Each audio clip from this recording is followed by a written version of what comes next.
자, 오늘 뜨거운 테마주는 바로 SK하이닉스입니다. 뭐 테마주라고 하기에도 좀 너무 큰 종목이긴 하지만 네. 자, SK하이닉스가 그동안 계속 하락, 작년에는 정말 계속 떨어지다가 오늘 맞아요. 일단은 큰 반등이 좀 나오고 있는데 네. 이거 SK하이닉스를 안 볼 수가 없습니다. 맞습니다. 일단 뭐 상승폭의 크기 자체도 삼성전자보다 하이닉스가 더 큰 이유는 뭐 여러분들도 잘 아시겠지만 이 반도체에 대한 매출 비중이 삼성전자보다는 하이닉스가 집중이 돼 있죠. 그렇죠. 그래서 오늘 전까지는 사실 포화를 맞을 때에도 집중적으로 더 맞고 차트도 더 무너지는 모습을 보였던 것들이 이제 바로 반도체 비중이 거의 100%인 회사다.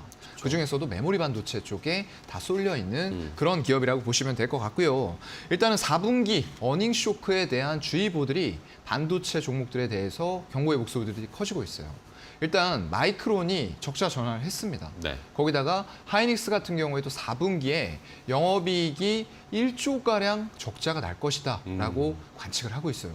어마어마한 금액입니다. 네. 그래서 이러한 것들이 과연 단기간에 이런 영업 적자를 탈피해서 실적을 평년처럼 제대로 낼 수 있느냐, 이런 걱정들이 지금의 주가를 끌어내린 요인들이라고 보게 되는 거죠. 그렇지만 대부분의 이제 반도체 쪽의 업계 관계자분들은 그래도 상반기까지는 힘들다. 이런 것들 재고 소진이 좀 되고 결국에는 수주를 받았던 부분들이 하반기 단에 나가면서 실적이 조금씩 개선이 될 것이다라고 보고 있기 때문에 한 3분기 정도를 대략적으로 예상을 하시는 것 같아요. 그래서 아직까지는 시간은 좀 남은 상황이라고 보이고요. 일단 디램과 낸드 플래시 이런 쪽들의 메모리 제품들이 가격 하락을 굉장히 가파르게 그동안에 해왔었다라는 거죠. 그런데다가 아까 말씀드렸던 낸드 같은 재고 자산의 평가 손실도 계속 커지고 있는 그런 상황들이고요. 환율 같은 경우에도 좀 우호적이지는 않아요. 정말로 이제 3분기에는 1,500원대까지 올라갔던 환율이 지금 이제 1,270원. 80원 이 정도 선까지 내려와 있는 상태이기 때문에 네.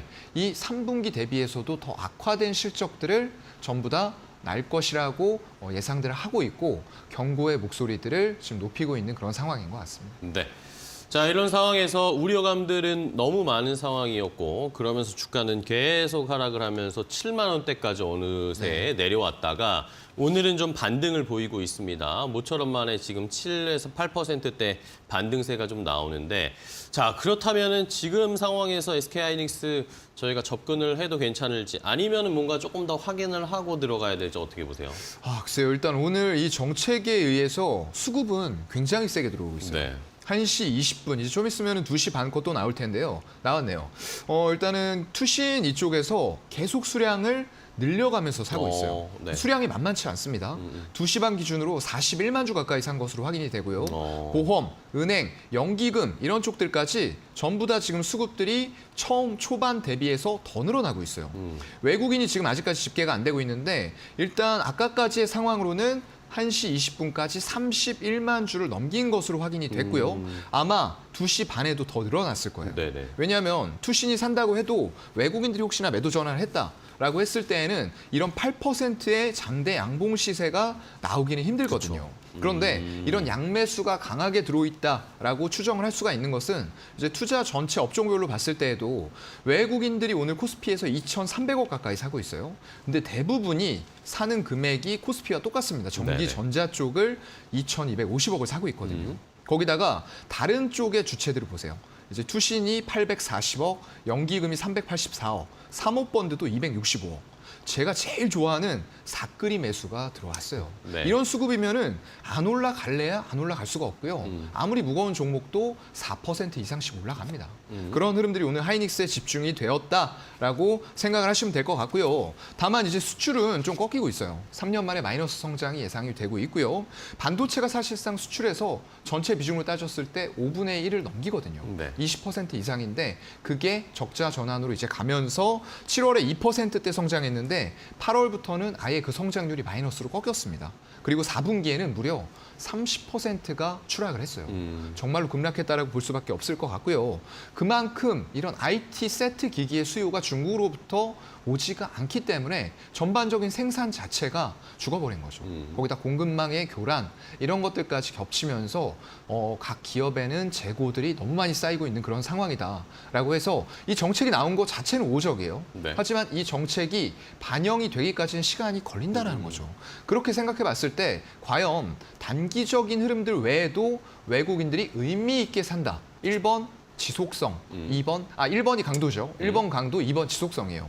오늘 일단은 외국인과 기관 쪽의 강도는 가집계상으로 확인을 했어요. 네. 이렇게 외국인들도 다시 보니까 57만 주까지. 그래서 거의 둘이서 사는 물량 자체가 지금 100만 주를 훨씬 훌쩍 넘기고 있어요. 그렇다 보니까 일단 강도 1번은 갖췄는데 문제는 이제 지속성이죠. 과연 이 정책을 기대하고 정말로 하반기에 이 반도체 업황이 좋아질 거다라고 생각을 하고 외국인들이 계속 사주느냐. 그럼 우리는 그걸 확인하고 같이 들어가도 될 것 같고요. 만약에 이런 부분들이 하루 사고서 아니면 혹시 이틀, 3일 사고서 다시 대량의 매도가 나온다. 라고 했을 때는 일단은 바닥이 글쎄요 월봉상으로 봤을 때 120 월선 위치에 있는 6만 8천 원이 지금 보이거든요. 네. 그래서 일단은 수급이 우호적으로 들어왔기 때문에 우리가 매수 접근을 한다라고 했을 때는 한 7만 6천 원대 정도부터 분할 매수 관점으로 사시면 될 것 같고요. 지금 현재가부터 7만 6천 원까지입니다. 분할 매수 관점으로 매수가 가능하실 것 같고요. 네. 일단 목표가는 아직은 크게 못 잡을 것 같아요. 주봉상 매물대 상단에 있는 8만 6천 원 부근까지 짧게 보도록 하겠습니다.